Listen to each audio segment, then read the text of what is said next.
guest presentations. Okay, so while I invite up the food service team of Colin and Aaron, right now will be a great time. They provided some sample soups and some salad. This is a good time. We've coordinated. This would be the best time for you to get up and get some soup if you would like some. So you're going to have to set up there, warm up the projector and whatnot. But ultimately, we're excited to bring the food service department to you today. To one of the first things. I'm not shy. To do a food service presentation. This is part of ongoing kind of public interest in some of the different aspects of the Franklin Public Schools. So Colin has worked really hard with Aaron to prepare some information for all of you. I hope it's helpful, and I think it's very informative, and I think there may be things in here as a community we may not even know. So without further ado, I know people are getting up. The idea was for this to be a little bit organic. Colin, no pun intended. But that it's flexible so that people could get up and listen, and do that at the same time. Absolutely. Well, while some people are gathering, thank you for having us. I'm excited to be joined by Aaron to give you a food service update and kind of go through what's been going on in our food service world. Aaron can start by talking a little bit about what we have prepared tonight as just a little bit of a sample to show a little bit of a baseline of what our program is doing and working on. So if you want to take it from there. So what we set up was a mock kind of salad bar, what we have at the high school. It's one of the serving lines that the kids go to, and it's one of our more popular ones. We probably do around 200 or so kids through that line every day. So this is just a sampling of 20 plus items we have over there, but I wanted to highlight some of the special things we do there. So all of the lettuce, the regular green leaf lettuce we use at the high school is from Little Leaf Lettuce in Massachusetts. So it's being grown, less than 50 miles away, and being shipped to us, a few days after it's been picked. So it's an excellent product. We try to have some sort of, we call it power salad, available on the salad bar. So we have a tabbouleh here that we have that's very popular with the kids. It's one of our more popular ones. Some other things that we use is like a bulgur salad or different things like that have these grains in it that are good for energy and sustainability for hunger. We also we'll be talking about it a little bit more in our presentation, but we had hired an executive chef this year, and one of the things he's doing is cooking fresh chicken instead of getting our chicken through USDA. That's a more processed item. So our house-made chicken is up there. We have a garbanzo bean salad, which actually is a very popular salad. A lot of people don't think kids eat beans, but we go through a whole pan of it every day. And the pasta salad is also one of our favorite items. We have regular things like bell peppers, carrots, cucumbers, things like that. Kalamata olives, banana peppers, a couple different types of cheeses. We have feta over here. And roasted broccoli and cauliflower surprise me all the time how much we go through each week. We go through about 3 cases of cauliflower. We just roast it up with some salt, pepper, olive oil, and 1 or 2 of the broccoli, which is, you would think kids wouldn't eat that, but they do. For context, that's about 60 pounds. Yeah. So it's a lot. It's a decent amount. Yes. And then the soup, we want to show off some stuff that we do for catering. We do simple stuff, but we can also do pretty much anything. We've done some pretty high-level things in the past couple of years. This was a house-made roasted garlic tomato soup, and we served it with just regular croutons. But it's just like a sampling of some of the major things we do in our schools. All right, and with that, we'll jump in to our new logo and mission statement. Aaron was able to put together a campaign where a student was able to design a new logo. Yeah, so coming into this district, I wanted to kind of, after COVID and everything, kind of revamp and kind of reimagine what school food is. So as we're moving toward more scratch-made things here in Franklin, I thought a new logo would be great for that. So we put out a high school contest, and any high school student could be involved in it. They had to submit their logos, and we ultimately picked a winner.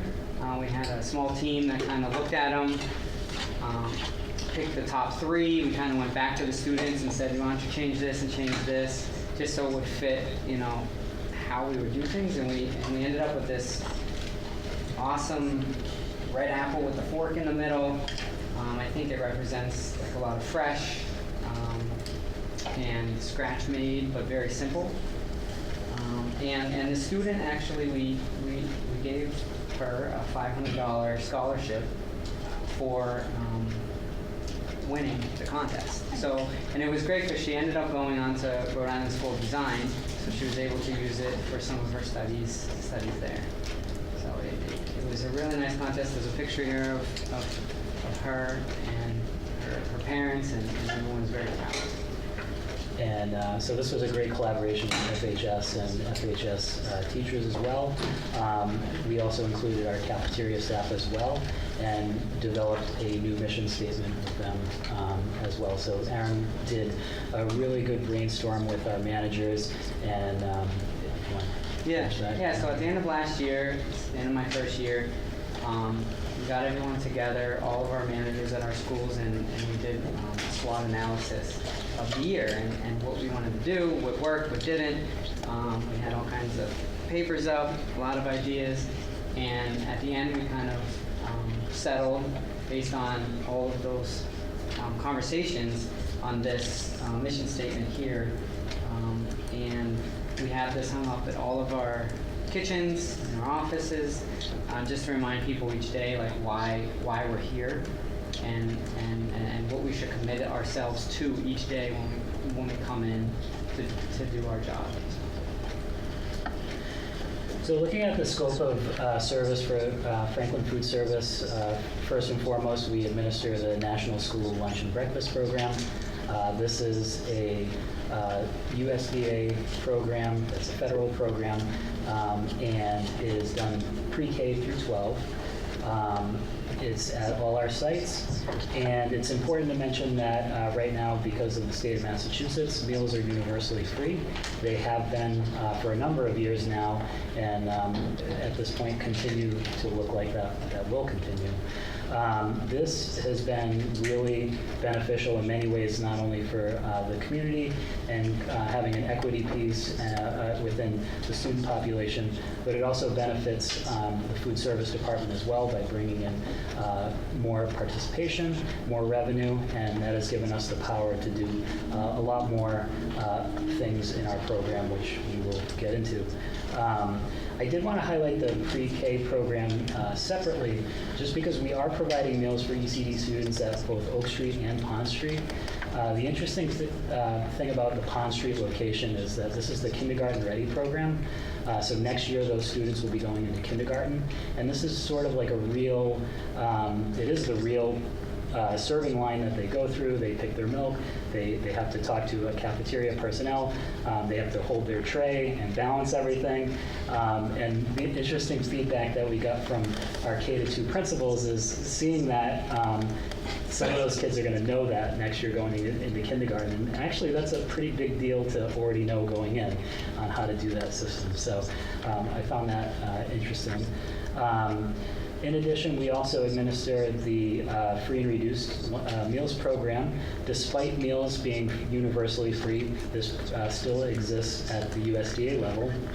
Students and families can still qualify for free and reduced meals, and this still goes into state reporting, and it also goes in benefits other programs within the district for potential discounts, including the technology department, athletics, and transportation department as well. We also provide catering services. Aaron talked a little bit about that. And at last couple of years, including this year, that is bringing in about $50,000 in revenue a year for our program. So we do a lot of different types of events that occur on the school, whether it's a booster, a meeting, a PCC event, something is happening in the district and we provide catering services. It is quite a busy part of our program.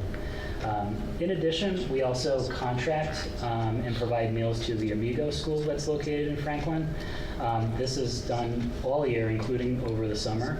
And the last 4 or 5 years, we partnered with the YMCA to provide different types of programs, but most recently, the Summer Food Service Program, which was hosted at Bellingham Library. So we provided the food for them, and those 2 programs bring in around $80,000 a year in revenue for our program. So looking at our account is a revolving account. Our program is self-funded.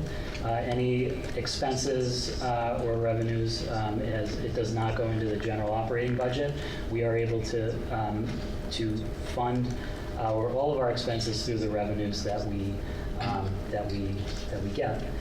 So as I mentioned earlier, the universal free lunch, that has been huge in increasing participation, making meals available for students. The access has been great, and that has caused a real big increase in participation, which has provided a lot more revenue for our program to work with. So in past years where, before free lunches started, our budgets were a lot tighter, and we actually needed the district to supplement costs such as healthcare costs and things like that. That is no longer the case with universal free meals. We're able to take that cost back, and we have been paying that for a few years. In addition, we've been able to do a whole host of investments into our program, which we would not have been able to do without universal free meals. The other part to mention about us being self-funded and a revolving account, the revenue that we bring in from food service only can be used for food service related projects. It can't be used for any other purpose, any other department. So we've been taking advantage of utilizing that money in our investments.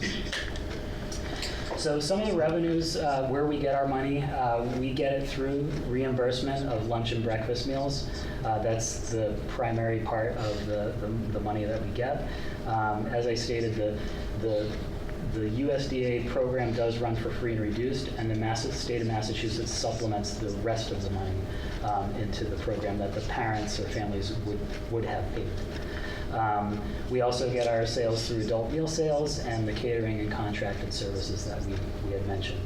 Now this pays for everything that happens in our department, which includes food purchases, paper, supplies, chemicals, all of our staff labor, preventative maintenance and repairs, any small wares or kitchen equipment or upgrades that we need in our kitchens, it pays for.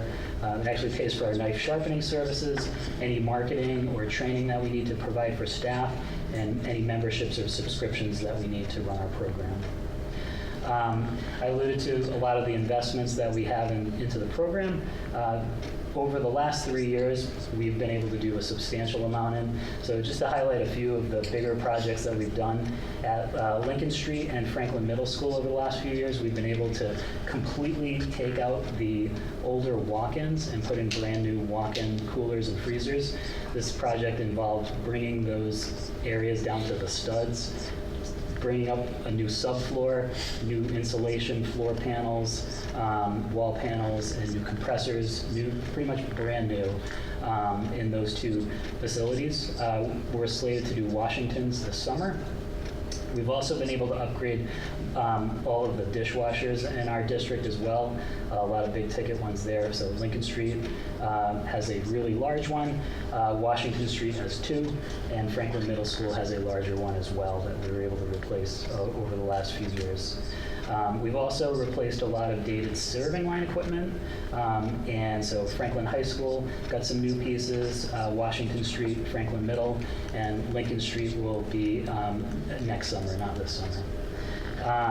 We've also been able to replace a whole bunch of cooking equipment, including combi ovens, convection oven, and conveyor ovens. Every one of our kitchens now has a combi oven, which is a really, really great tool to provide the types of menus that we are providing kids.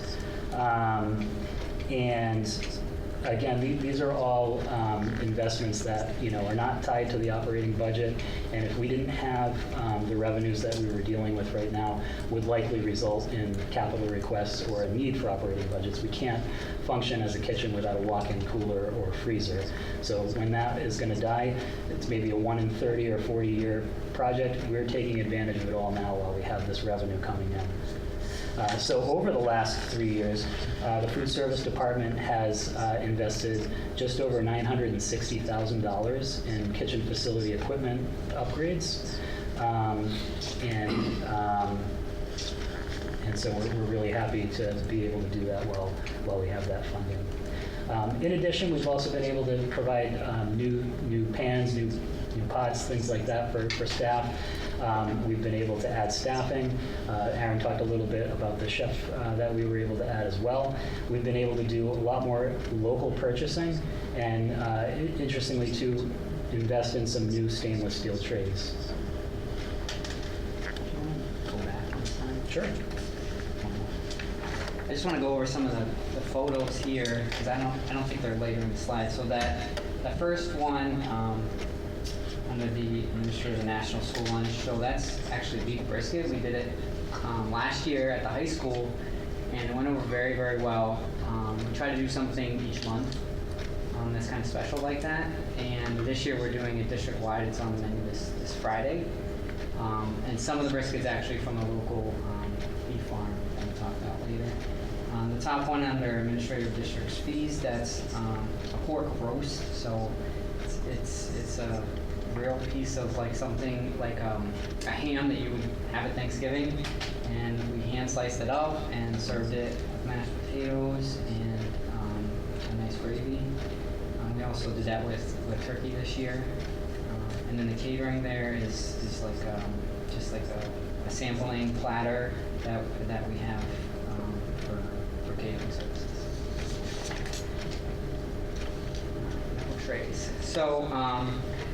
I was involved in this project in my last district in Rhode Island. They had a big push in Rhode Island for sustainability. So it's pretty much a win-win, these new metal trays. There's a lot of research out there with microplastics and how they affect students' thinking and cognitive things when they're exposed to them over a long period of time. So we try to limit how much plastic we use. So the metal trays is a perfect win-win for this solution. They're last twice as long as a plastic tray. The kids love them. There's a few quotes at the bottom. I went around the first day that we did it at the elementary school, and these are two of my favorite ones. It said, "Look, metal trays, I love them." And then the next one is, "They're heavy, but it'll give you muscles." So it's a little bit heavier than the other trays we were using, but like if you just look at it, it makes the food pop than just like a plastic tray or the disposable trays. It also helps with, we do composting in our schools, will be on another slide, but it helps with the cost of the composting, because if you think about it, thousands of trays are being used each day in our district, and those trays take up volume, and all that volume is a cost for a district to haul it away. So this saves money on that. One of the things about saving is basically within a year or less, the trays pay for themselves.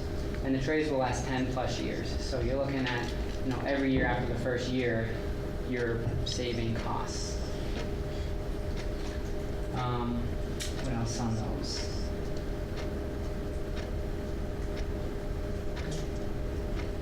They're also better for bacterial, because a lot of times the plastic scratches up and you can have issues with that. The metal trays don't get any deep grooves in them, so it's definitely safer for that piece. And you don't get like this off flavor with them. You may think metal might give it an off flavor, but it really doesn't. Plastics actually give more off flavors than metal. Oh, the grant. So I applied to get a grant to help pay for the metal trays. So we were able to get some funding for it. So that kind of brings us to menus and some of the scratch cooking.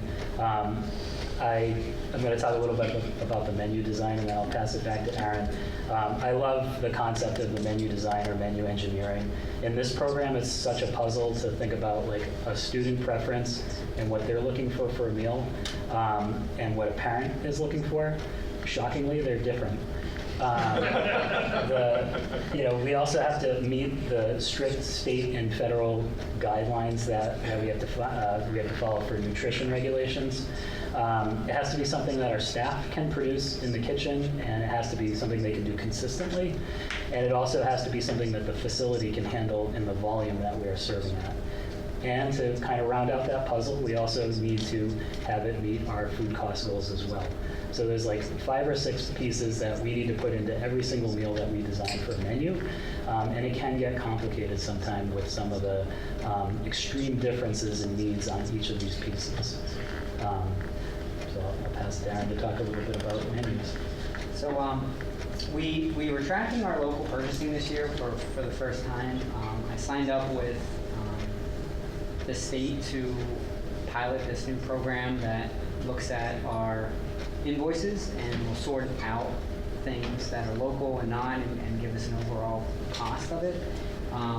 So we basically this year, I don't have anything to compare previous years, but this year we're about 18% of the things that we purchase are coming from a local, and when I say local, it's somewhere within New England and a little bit of the New York area. So it equates to about $83,000. Another thing that we did was the new chef. So to be able to do a lot of these local items, a lot of the scratch cooking, and they're pretty involved recipes, and to keep it consistent over all 4 schools, we hired a chef that can do some of these items and give them to the schools to kind of retherm them. And a couple of the pictures we have here are bolognese sauce is in the top right. So we pretty much made that from scratch. We used pancetta and the veggies and everything in that. And we also used a local ground beef from the farm I was talking about before. We have a little bit of roasted meat there, and that's from the farm again. That was a little bit of like an Asian style with the broccoli and beef and broccoli. We have a ramen soup right below that, and that's a scratch-made broth that we make in-house and distribute out to the schools. So then the schools really just have to cut up the veg and put it out, and the kids get to choose on their toppings. And the last one there is homemade meatballs. As you can see, rolling thousands of meatballs takes a while. So it's kind of a project that we do a little bit at a time, and we have a vacuum sealer that we're working with that can preserve the meat even after it's been cooked, so it's kind of fresh when they retherm it. And it's also made with some of the local beef that we get. And we'll be doing fresh meatballs at the end of the school year for across the whole district this year. Let us know. I think it'll be in June, so something to look forward to in the spring. Before you move on from just talking about the chef position too, a big part of this was thinking about how our kitchen managers are managing a kitchen. They're setting up for service. There's a lot of prep going on in every kitchen, despite a chef doing some of these more complex items. There's still a lot of cutting vegetables, cutting fruits and stuff like that in each kitchen, and there is still cooking going on. A piece of this was taking that really complicated, time-consuming, meticulous piece and giving our managers more time to manage staff, work with students, talk to administrations, look at food safety. Like managers have a complicated job, and this part of the program can kind of keep some of the goals in other ways going, if that makes sense, because it is a hectic kitchen to run. So this is a beneficial position for our kitchen managers as well. And some of the goals that we decided when we wanted to get a chef are the increase of food quality, and that was one of our main goals this year to do, and I think we've succeeded in that. It's been a great addition to our staff. We also want to promote growth with student engagement. We've been able to do a few more student engagement things this year, and that's really one of our step 2 for next year. That's going to be our focus. Staff development and operational support. So it's nice to have a chef to be able to support our staff when there's a harder menu item or just in general. And enhance efficiency. So since we're making some of these harder items in one spot and distributing it out, it saves time and effort on our part so our staff can focus on the other things that they need to focus on. One of the things that we did get for the chef position for this year, I reached out to, it's called the Kendall Foundation, and they support a lot of school initiatives, especially in food, across Massachusetts, and we ended up getting a $10,000 grant this year to help offset some of the startup costs for the chef. So that was something that was really great this year. One of the other things that we're introducing at the middle school now that we're able to have just a middle school is we really changed the menu there to mimic more of the high school, more choices. And on Friday at the middle school and high school, we have what we call food bars. And it's Friday food bar, and we have things like a pasta bar, a barbecue bar, stir-fry bar, soup and salad bar, baked potato bar, ramen noodle bar, mac and cheese bar, and chicken wing bar. So we rotate through those on an 8-week cycle, and the kids get to choose what they want. So there's a couple of options for each thing, a couple types of pasta, a couple types of sauce, a couple types of protein, and the kids really enjoy that because if they can choose it, they're more likely to eat it too.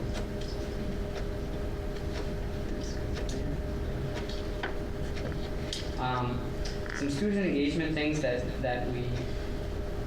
we're doing this year, and these are one of the things that are going to be growth for next year. So we're going to be doing even more of these type of things next year. So one of the things we did was we did a local corn shucking at the beginning of the year. So there's a short window in the fall where we can get local produce, and we took advantage as much as we could with it. One of the things was corn, so we got 1,400 ears of corn from Fisher Farms in Somerset, Mass. And we actually brought it all into the high school, gathered students, and we shucked it all. It took us just a few hours to do that menu. It was great. We got it all done, and then we distributed it out to the schools, and they cooked it, and pretty much they picked it that like the day before. We got it, we shucked it, and it went out, and we served it like 2 days later. So it was like 3-day old corn from when it came from a growing piece. So it was so fresh. Like you didn't even have to cook it; you could just eat it. One of the other things that we've been doing over the years is a local fish bake, but we added this year student touch and learn table. So the fish that we're actually eating, we have that in its whole form out there, and all kinds of other things, all kinds of mussels and clams and shark and different types of fish that have different types of scales on it, so they can tell the difference. And the kids come up for a couple minutes, grab it, poke it, do all kinds of crazy things with it. It's a great environment for it. And then we did that at the Washington Street School, and we're doing it next week at the Lincoln Street School. Another thing we did is on Dr. Seuss's birthday, we did green eggs and ham at the elementary school. So we had our staff dress up. We got all kinds of hats. We did a lucky tray, handed out Dr. Seuss books to the students. It's kind of hard to see, but that cheese stick there, we made little cat in the hat hats out of them, put those out. We dyed our hard-boiled eggs green. So it was a really cool event. The kids really enjoyed it, and I'll be making a video for it, and at the end, there's going to be a QR code that scans right to our YouTube page, and you can see all the things that we've done here. We also do theme days, so I try to do something each month that is some sort of theme. So some of the things we do is like an Eat Around the World Day. So some of the things we did was tikka masala with jasmine rice, parmesan, roasted cauliflower and naan bread, Korean beef and rice. We just did chicken tamales with yellow rice and sweet plantains. We did a Moroccan chicken, couscous, and Moroccan mixed vegetables. So we try to get some different foods in there and get students to try different things they might not have had, and they love it. Like every single one of those meals was a hit. We do plant-based days. We try to fit those in every so often, and the kids have been reacting really good to that. We've had spooky pasta on Halloween. Valentine's Day we did a pink pasta. Traditional turkey roast on Thanksgiving, and those kinds of things. So here's just a couple of the highlights of some of the local places we've purchased. Again, another goal for us for future years is to continue purchasing local and enhance our local procurement to include as many as possible. So you can see we have our local fish, local beef. Silverwood's been a great partner for years supplying fruits and vegetables. Little Leaf is a big feature that we have as well. And Shoebark is one of our newer ones that provides locally baked muffins and granola from Pawtucket, Rhode Island as well. So we'll be looking to expand this as well.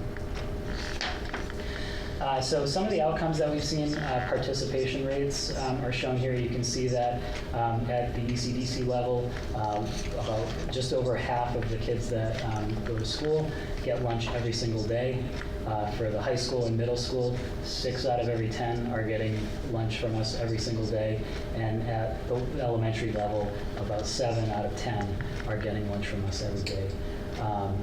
This has been fairly consistent over the years of universally free meals and up substantially from before universally free meals.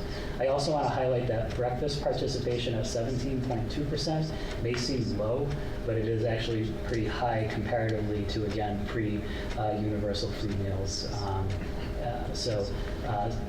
From the beginning of the year to the end of January, we had almost 250,000 meals, lunches served to our students. Just want to highlight, too, a little bit of our structure. So Aaron and I oversee the operations of the department. We have an assistant who does a lot of the clerical work and processing of different things. We have our district executive chef. We have a food service driver. We have a cafeteria manager at each site and a lead at all the larger sites, and a bunch of cafeteria workers. So altogether, there's about 45 of us that are working hard to serve lunch every day.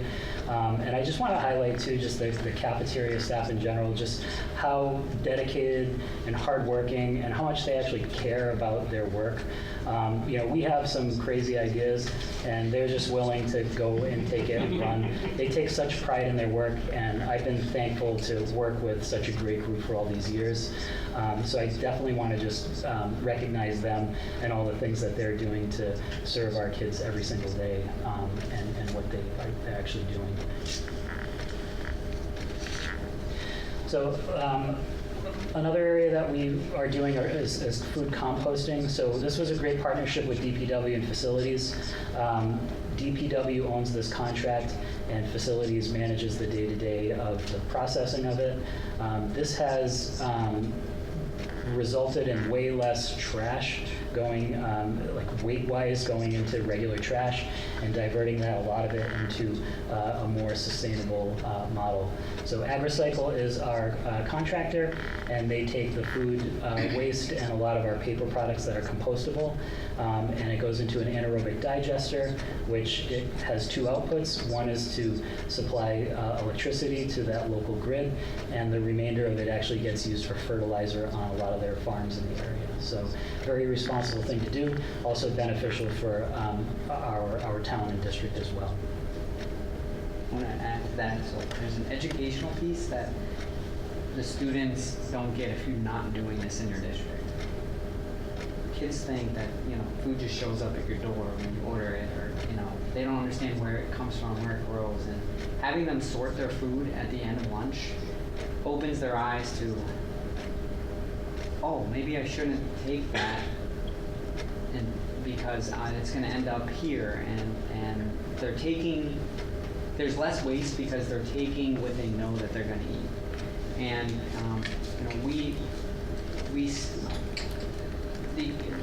Colin mentioned that there's less going into the landfill, but there's less going into that bucket overall than if we didn't have this program.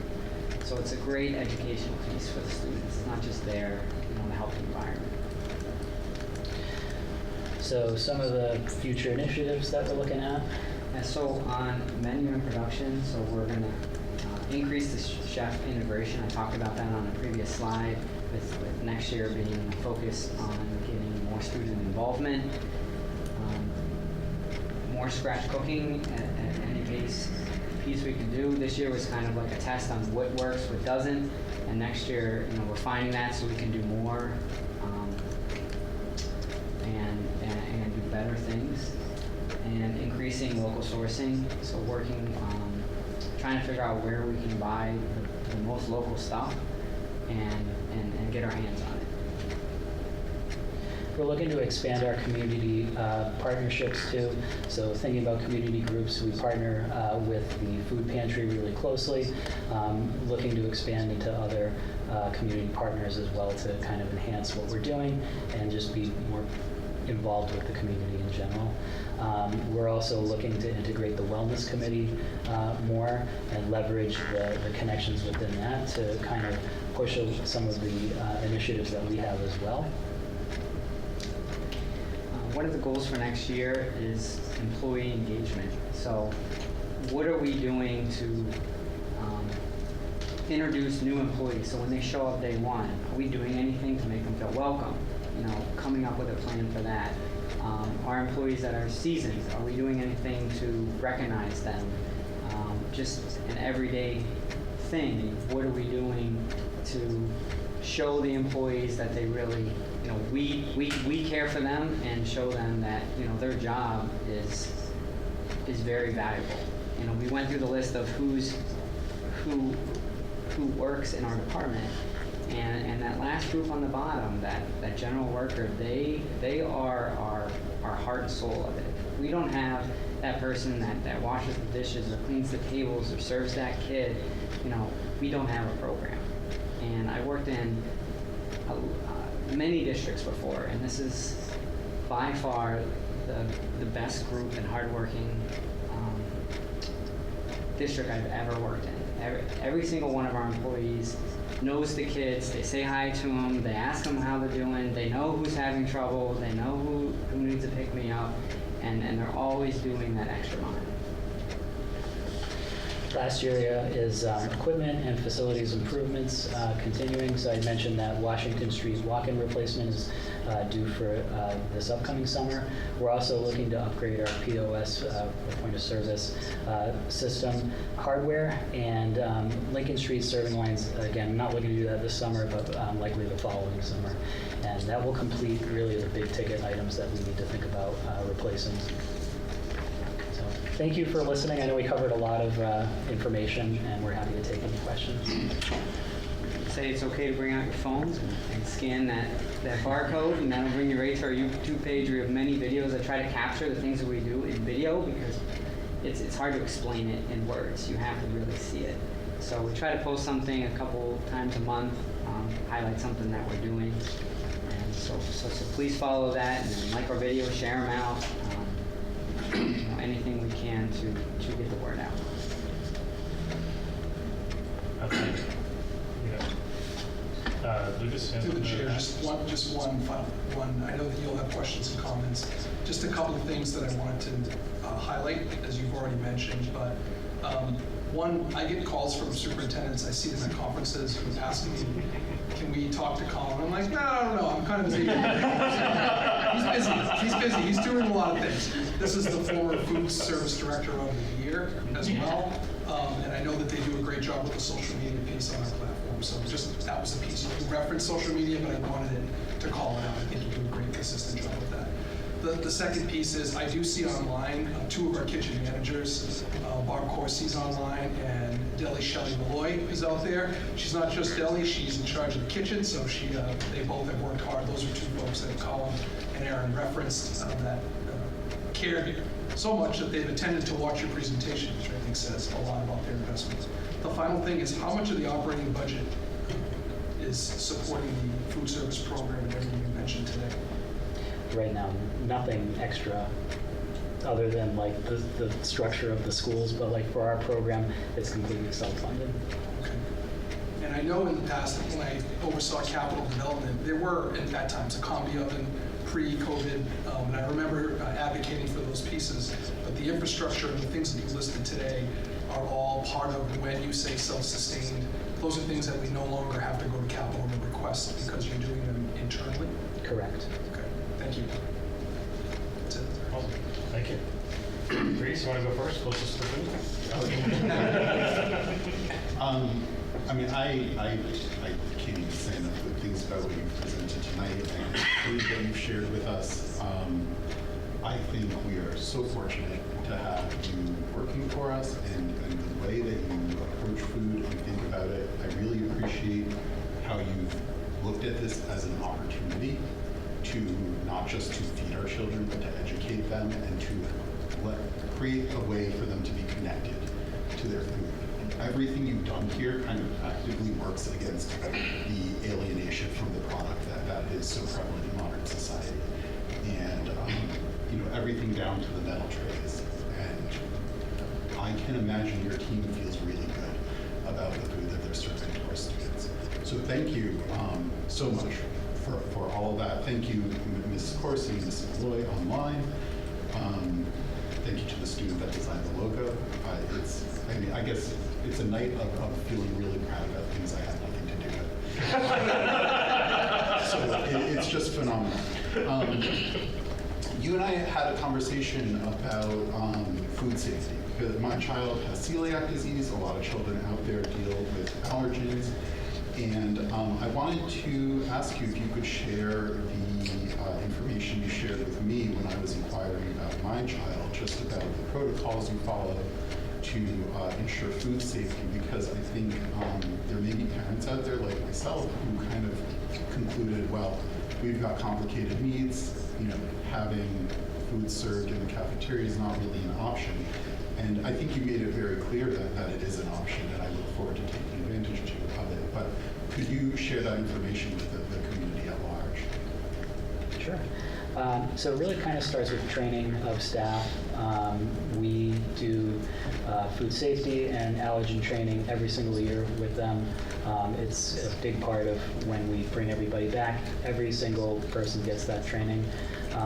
Our managers of kitchens also have a separate certification for allergies as well.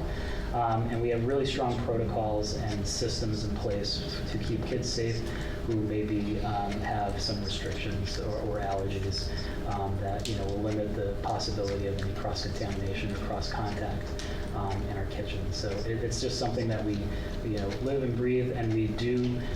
Every kitchen does handle a good volume of students with allergies and various needs. And depending on the need, we take proper precautions and approach, and definitely communication with the parent.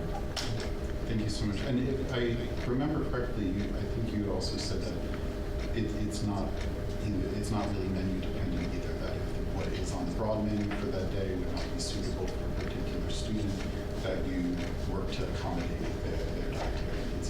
Do I remember that correctly? Yeah, so depending on the kitchen, the needs can be a little bit different. So there might be a kitchen that has a lot of gluten-free kids, and maybe they plan a specific gluten-free menu for that group of students if the main menu can't be modified or is gluten-free well enough.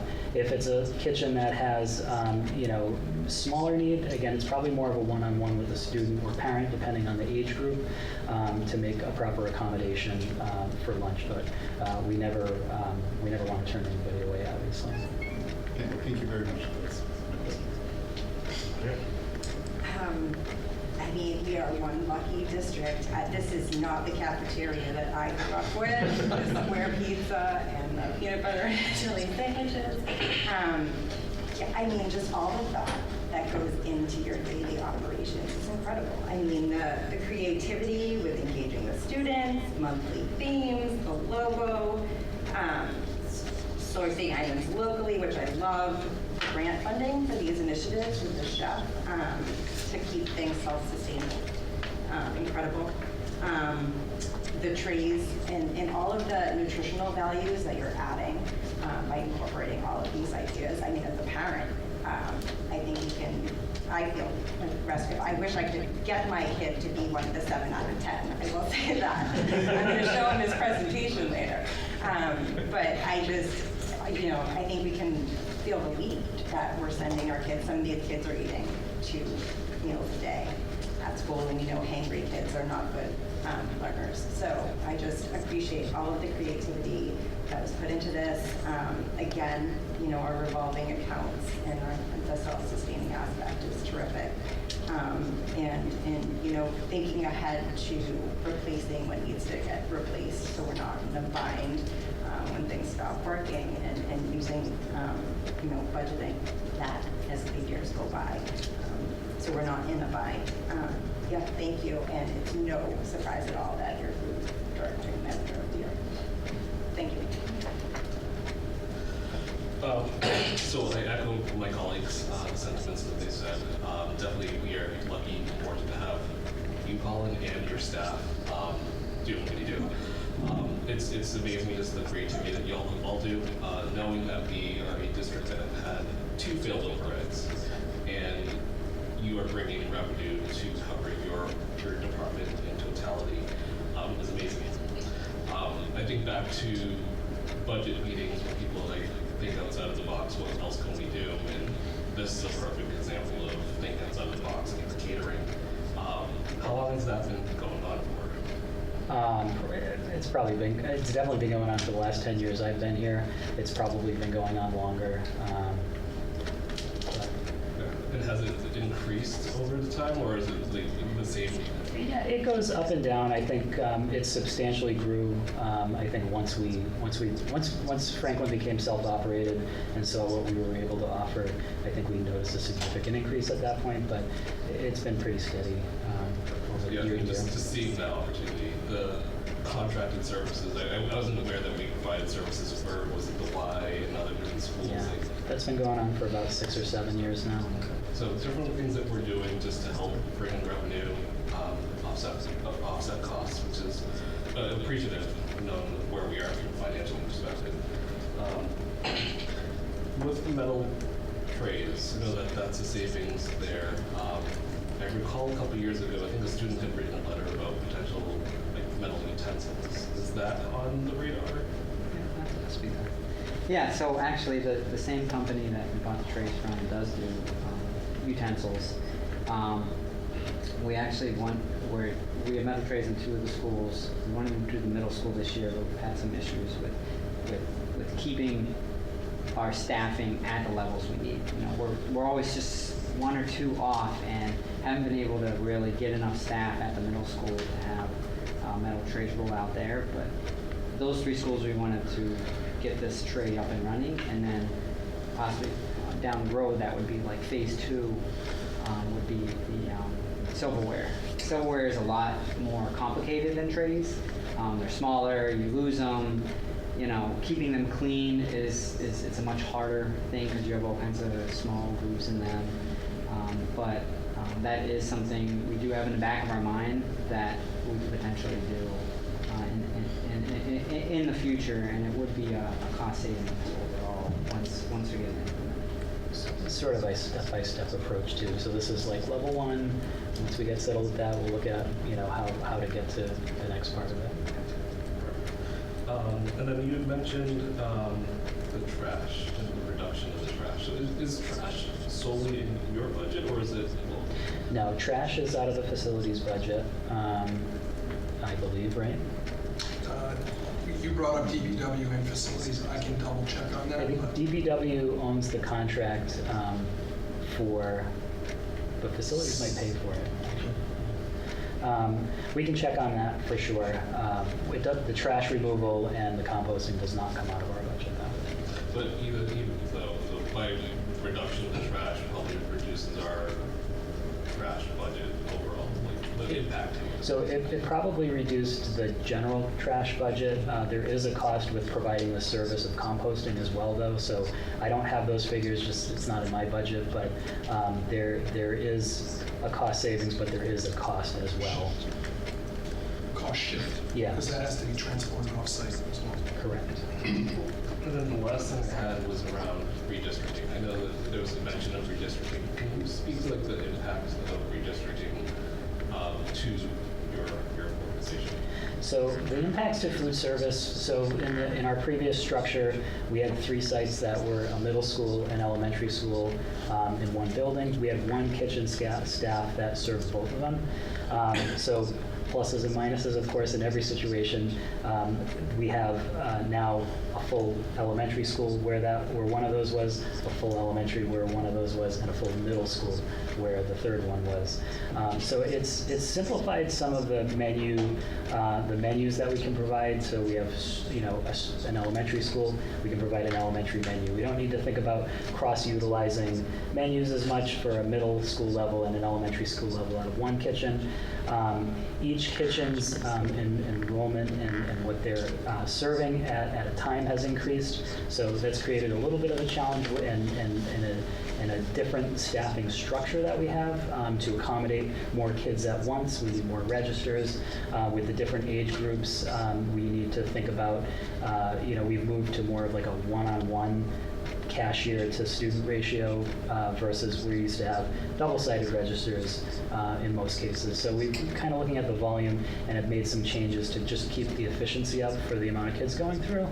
And just kind of, and it's an ongoing piece on how we talk to staff, talk about what staff is doing and how we can support them with a different staffing structure if needed. We've also had to think about, again, equipment and structure of menus for how to accommodate the volume of food at one time as well. So managers have done an incredible job of managing that, for sure.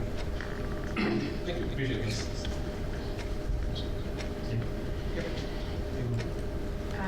Go ahead. I was gonna go on. Yeah, first of all, thank you so much. The one thing which my daughter really likes to see is the menu every day, to see what is there, and she has some special, some favorites that she wanted to definitely not miss it. So thanks for taking care of the children very well, because I was also worried what kind of food being given, what kind of healthy food that we are sharing now. The last visit when we had, so we explained it very well. So that is something like really great to see. One quick question on the revolving funds, right? You mentioned that you take care of your expenses and within the revolving fund. So what is the trend of this revolving fund, and is it like surplus or is it like we are close to deficit? What is the current state of that? So over the last, I'll give you like a 5 or 6 year history. At the beginning of universal free meals, we started noticing more and more of a surplus. So as we started to reinvest more into our program, it's kind of gone up and down. We've never ever gone lower than what we've wanted to go. It's always had a healthy fund balance in it. But as far as like a surplus goes, it's kind of gone up and down depending on what our investments are for that year. Like this year, as an example, we are noticing the account balance go down because of the significant one-time investments that we've been through in this school year. But it will maintain at a healthy balance at the end of the year. Quick couple more questions. Sure. I know you mentioned about not wasting food. Children is very responsible on that. For elementary, I believe there is a check done on every morning, like whether you're going to buy the lunch or not. But how about the middle school and high school? Are we doing the similar check, or No, so managers, again, do a great job of managing this. There's a required tool that they have to fill out that's called a production record. And so they keep records of meal counts, and they understand very quickly into the school year what a trend looks like for an item. And even some of the newer items that we've tried, they have a really good guesstimate on how much to make. There's also creative ways that we can utilize leftovers and limit waste as well. So we implement a lot of different strategies to mitigate that. Thank you. And the last one. The breakfast adoption is kind of lower, right? So is there any specific reason for it? Is it because you're not able to get the children before the school starts, or any analysis done on that? Yeah, I think site by site it varies a little bit. I'm sure you saw it in the numbers. It has to do with the setup, the time really that school opens to when a student can go and access breakfast and then either get to class, or there's also a choice in that matter of whether the student wants it or not. It's always available for them, but I think because of the structure and the timing, it limits the options that we can do because it needs to be transportable. It needs to again meet our regulations, and it needs to be something within our staffing and kitchen facility, the amount of time it takes to produce and set up and be ready early in the morning. Thank you. Yeah, I almost forget you came from food services, Colin, because of what you do in this district. So it's good to see you have some help. So when it comes to utilizing the revolving funds to reinvest and improve sustainability for that department, the reason why we have the money to reinvest is because we're keeping costs below what we're being reimbursed, right? So the legal sort of statute would be that we use what is reimbursed for what it was reimbursed for, but we're doing a good job keeping costs low. That's how we're able to kind of, is that what's going on? Well, reimbursement rates have increased over the years. I think when we look at structured expenses, and again, I talked about menuing items within a cost parameter. We create budgets every year, and we kind of understand. We go out to bid for items. We have contract pricing. We can sort of build a program with a lot of expected costs, and again, it's almost like running a restaurant. If you make the right decisions on different things, you can then have a little bit more savings. So Yeah. it's about making smart decisions on how we use that money and what we decide to use, I guess. Yeah, I guess giving you kudos for that, because I think that it's not like we're charging a ton of money and bringing in revenue. Otherwise, it seems like we're just doing a good job with what we're given. So thanks. I did just pull up the food services site just while you guys were getting questions, and I didn't know where to find. If somebody in Franklin wants to order catering through you, what's the method to do that? We are not a public serving Okay. I didn't know program. that. Okay. Yeah, so So it's within the school? It's within the schools or functions being hosted at the school. Okay. We can Not that I think that the public school should be revenue generating, but it's come up a couple times. So I'm always like thinking. I love that you guys talked about employee mindset. That we are human capital business. So thank you for putting the employees first. I know that group can get overlooked quickly. I guess that's about it. Yeah. I was going to talk about all the culinary expertise and how I'd love to be able to bring in students more into it, but you hit that, you nailed that. So I don't, yeah. And as far as like us getting the cost of to Al's point about the composting versus the trash, and if we've cut costs and things, and whether it's DPW or facilities, it's still tied to Chapter 70. So it's still sort of ultimately what we can't use from our Chapter 70 fund has to go to supplement the outside. So it does hit our budget in sort of a roundabout way. So it's helpful. So thanks. Great presentation. Great food. See you for the snacks. Yeah, this was absolutely fantastic, incredibly informative, and delicious too. So especially with the 6 o'clock start time. Usually my dinner has just been a bunch of cookies, and so this is a little reprieve. As I start, can we put, Chris, can we put up on the TV that last slide with the QR code? And can we just kind of remove that school committee bit? Perfect, thank you. If we leave this up just for a little bit, because yeah, this, Aaron, what you do with these videos is fantastic. And when KP and I had the opportunity to kind of visit the lunch over at Washington, we kind of started talking about this. And so for kind of folks at home that want to learn more about how your kids' meals are made, you guys do an amazing job of kind of putting that all together. And so definitely want to just kind of have this stay up just for a hot second so folks can kind of take a look at that. And thank you as well, just right at the beginning, kind of bringing up the free and reduced meal plans as well. I know that's something we've talked about, I've mentioned ad nauseum, but that even though everyone kind of gets that, it's a universal breakfast and lunch, that folks can still kind of go and apply for free and reduced application.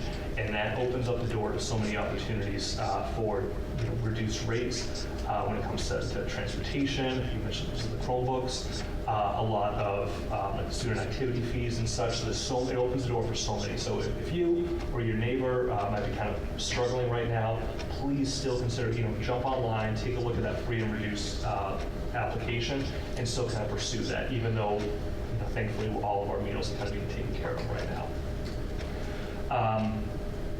All right, just a few other notes. I love really just the growth mindset that you're kind of taking to the food service that we have here in Franklin. Talk about those long-term strategies, if this is phase trays, metal trays are phase 1, and maybe the utensils are phase 2, and so on and so forth. Just that long-term strategic planning to food services is fantastic. And despite the balance you kind of have with the revolving account and the way that you kind of the revenues coming in, you're still looking for those grants. Like you mentioned, it was like just recently a $10,000 grant. Is that correct? With Yeah. that's fantastic. And it's just those bright spots that sometimes we kind of have to keep banging or bringing up to kind of say this. Al mentioned, we kind of go to FinCom and we're like, what's that out of the box thinking? There's 1,000. There's sometimes like too many to kind of just pull out. But it's great when we talk about it. So I really appreciate that. One question, Nadia mentioned, these lunches are not what we kind of grew up with. And so for maybe folks who are saying, looking at some of this stuff and looking at these videos and it's amazing and saying, well, when I went to school, it was sloppy joes and dried meatloaf. Like, what's the response for why we're doing this instead of that? I think it's part of our passion. I just can't go to work every day and just serve those types of items. We do have a mix. If you were to see our lunches, we do have peanut butter and jelly sandwiches. But it's still like that. But it's about, for me, and I think Colin has the same mindset, it's about exposing them to things they might not have had before. Exposing them to the fish, exposing them to brisket. Like a high school kid said, I never had brisket before. It was the most amazing thing I ever had. Like where's this been all my life? So those kind of things are, we're not just serving them food, but we are in a school, and schools are about education. So, bringing that back is kind of our focal point on what we want to try to do with our food. So how can we fit in education in our realm? And I think serving these different things and exposing them to them and showing videos of where it comes from helps with that. Well, that is absolutely fantastic. I'm sure it absolutely does. I'm sure too. It also is if you and your friends, everyone's eating the brisket, everyone's eating the fish. Much more likely to kind of go and try that than when mom and dad kind of make it at home. I'm talking to my kids. Yeah. Just a few other points. One, you all both kind of mentioned like the revolving account, and many of my colleagues did as well. And so really just kind of want to just reiterate. I feel like there's some things we can always kind of just continue to beat over the head with. When it comes to the money in the revolving account for the food services, that's not, we can't use that money to hire a kindergarten teacher. Is that correct? Correct. This is it's a lockbox just for the food services. And right now, again, with the line item 300 with the operating budget, besides just the overhead, the structures, the lights, and such, food services is kind of self-sustaining within the revenue and within the revolving account. Is that? Can I also add another layer to this? They raise revenue to pay for employees' health care. So it comes, that's also not in the operating budget. That's a contribution. So that is the one use of revolving where it's collected for food services health care. That money is also going into the general, we just made a shift, but ultimately they have been contributing to their employees' health care through the revolving account. That's the one direct connect to an employee where that money is raised and it goes to. So just to add another layer to self-sustaining, there's no real asterisks next to that. That really, and I also would argue, you could argue electricity, but I would say the infrastructure and all the work you've done, like the walk-in coolers, those are in the school, whether we had a food service program run by you or contracted, that's done now, and that's part of the school, that's built in. And the energy efficiency with the new coolers and the new equipment is also a layer of, I would just add. So I don't mean to jump in here. And can I just say one last thing? I mentioned Colin. I will say Colin could never do the job he's done for us with operations if he did not have Aaron working with him. He is outstanding. He is just, everyone respects him in this district, and anyone who's had the opportunity to work with him or be around him knows it's contagious how he feels about the program and what he does, and it's just amazing. If you see him and he brings out that fish display, I'm thinking about that day, and just your engagement with kids, it's real, it's authentic, and we're very lucky to have you. You're also accredited as a nutritionist, so not every food service or assistant food service director has these types of qualifications, so we are very lucky in this community to have Colin and Aaron. And Colin couldn't do some of the things that I've asked him to do outside of this if he didn't have someone right there leading with the kitchen staff, with the kitchen leaders. And Aaron, you do a phenomenal job, so I just didn't want to leave you out of it because it's really important. Thank you. And absolutely spot on, especially when it kind of comes to so much of that cost avoidance. So I think you had also, we talked about the investments, like with the walk-in cooler and such. What was that number again that you, Colin, I think you had mentioned like the total number of...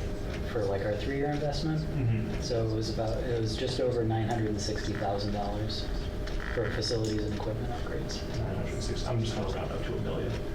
So I remember it when I'm, because that's, and it's those type of costs that if we were to not have the program kind of running at this amazing level that you guys are doing, but these investments with this long-term kind of strategic thinking, would some of these items kind of come on up for a capital request? Or facilities, budgeted equipment replacements as part of the schedule of required upkeep across buildings, like boilers, things like that. Yeah, so just again, for everybody, folks kind of playing along at home, we kind of look at just the overall ecosystem of the town of Franklin and the budget.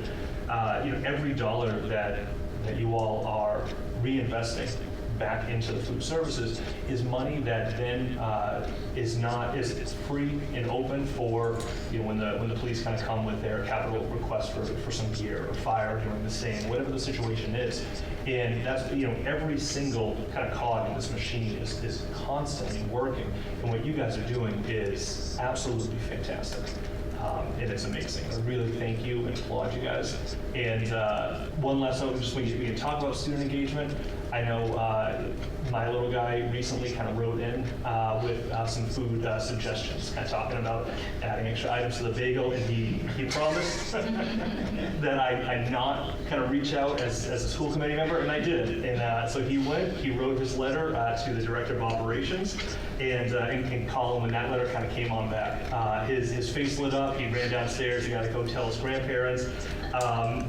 I just, everything that you guys are doing in terms of the student engagement, and you opened with the logo, that's a Franklin public school student who did the logo. It's amazing what you guys are able to do, and truly it's just night and day from what food services looked like when we were growing up and going to school, and I applaud you for everything that you're doing, and especially for the amazing dinner that I had tonight. Thank you guys. Yeah, so there's been a lot of commentary, and I've actually still got a few things left, which is impressive given what everyone's had to say so far tonight. And honestly, it's a little challenging to figure out exactly where to start. I think there's just kind of the early comment is, again, thank you so much for the food. I thought it was really great seeing the diversity of what we're able to offer. The flavor was fantastic. I have a standing request to take some home. And I do know, I understand that we cater just for the schools, but I'm sure that if we were to pass our menu over to the town council, given the fact that they're usually meeting for about 4 hours, starting at 6, we could probably jack up those numbers a little bit as to what our catering numbers can do.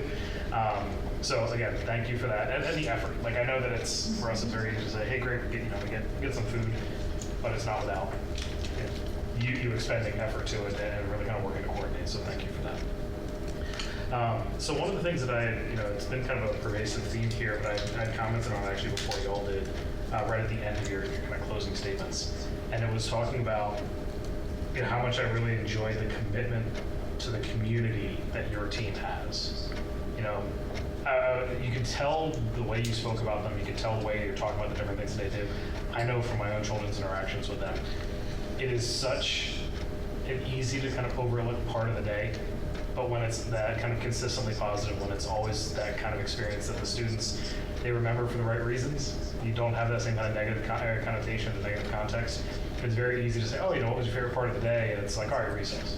Or, I got to see my friends. And I think what your staff are able to put together here, both the quality and then also the quality of the interactions that they have with the students, are really fantastic. And I appreciate you all calling it out. I think it is something that is very important.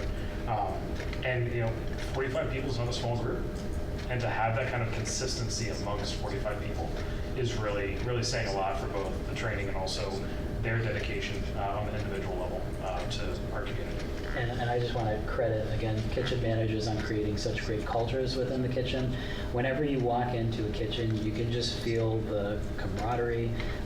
It just is a positive feel when you walk into any of our kitchens during a prep time.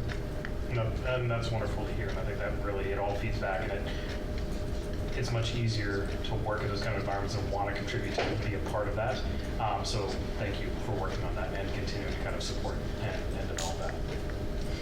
There were some comments around the capital side of things. I do know that there was some pointed comments that we had during the capital budget around like a lot of the schools cover everything. And I think in some instances there's always going to be challenges. Some capital expenses are very large and they're not naturally enveloped into a school budget. But as I'll follow my colleague's suggestion, is just round up to $1 million. That's a huge amount of money when it comes to not having to go to capital and ask for it. These are major expenses. They're things that are much more cost effective. They're much more energy efficient. And as you pointed out, so like the combi ovens, they allow us to provide some of these fantastic food options. To be able to consistently do that, and basically it kind of never comes to the table, I think is one point that I feel is missed somewhat often on the school budget.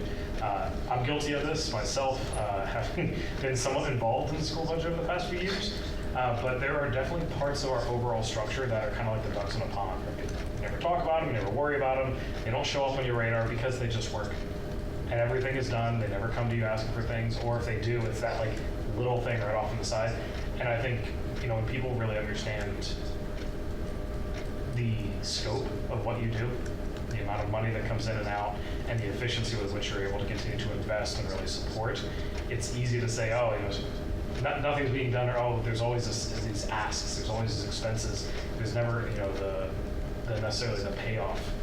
And I think it really does a disservice to y'all. And I personally apologize for not having highlighted that earlier, with just how well we're able to run the kitchens here and the cafeteria through all the different aspects. And again, continuing to reinvest, not needing that kind of additional support, and paying into the healthcare. I think that's really something that we need to make sure that we're highlighting, especially now. We are now paying the town an additional sum from this budget to help support healthcare for your staff. So it's really just a fantastic setup that you have, and I want to make sure that we continue to highlight all that you do from that perspective. I do really, really appreciate the the local purchasing, and also how you're highlighting some of the different farms and sources that you have. The fish side of things, that is, I don't think I ever had fish in high school growing up. Middle school, definitely not. Again, pizza and peanut butter sandwiches. And really the complexity is, I think, handling that and getting it in fresh. And I think maybe when I was talking to you, Aaron, you said like, they know which boat. We actually had one instance where a guy from Franklin had caught that fish and it ended up here like that day. And I think that really, it is fantastic to have that information and to really make sure that we are going above and beyond to make sure that we're providing nutritious and sustainable food for our kids, but also that it's sustaining the communities kind of around us. We're not just sending it off to some big packaging conglomerate out west. We're doing what we can to really kind of support our local economies and do appreciate those efforts. And I think Lucas had really highlighted this as well.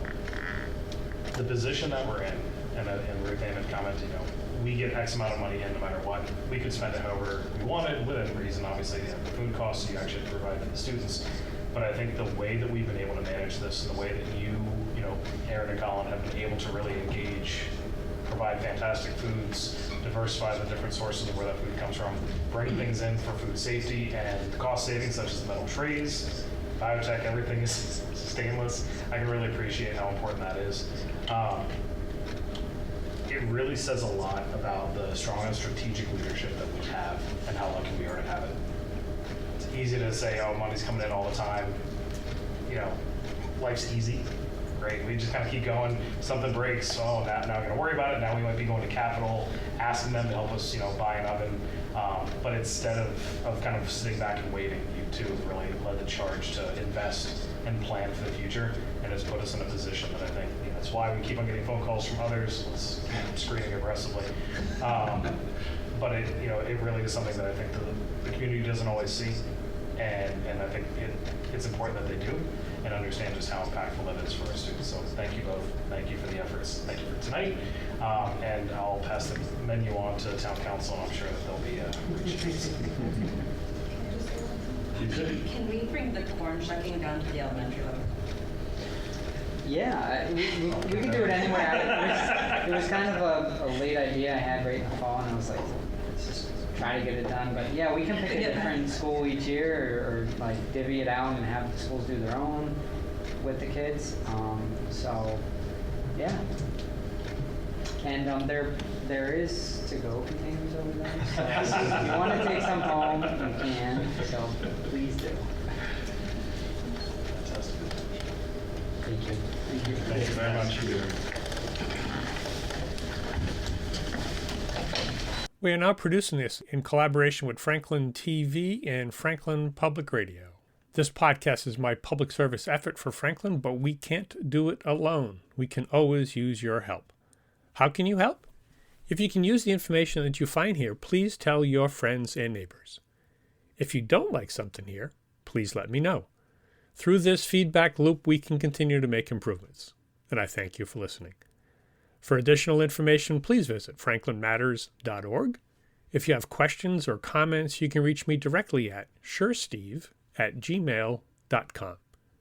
The music for the intro and exit was provided by Michael Clark and the group East of Shirley.